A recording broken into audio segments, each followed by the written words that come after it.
இன்னைக்கு தஞ்சாவூரில் நம்மளோட தாவேகா தலைவர் மிஸ்டர் விஜய் தெரிக்க விட்டுட்டாரு அப்படின்னு சொன்னால் மிகையாகாது.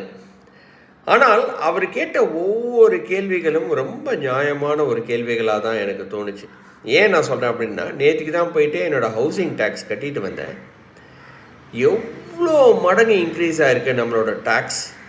ஆனால் நம்ம வெளியே ஒரு ஸ்டெப் எடுத்து ஃபார்வர்டாக எடுத்து வச்சோம், வீட்டுக்கு வெளியே போனோம் அப்படின்னா,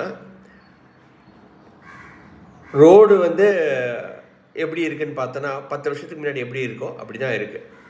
ரோட்டுக்கு வெளியே நீங்கள் பார்த்தீங்கன்னா ஃபுல்லாக நாயை சுகாதாரமாக வச்சுருக்காங்கன்னா அது சத்தியமாக கிடையவே கிடையாது. எங்கள் வீட்டு ஆப்போசிட்டில் கேஎஃப்சி இருக்குது. கேஎஃப்சிலேருந்து எப்போவுமே கழிவு நீர் வந்துக்கிட்டே இருக்குது. அங்கே பக்கத்தில் போனால் துர்நாற்றம்.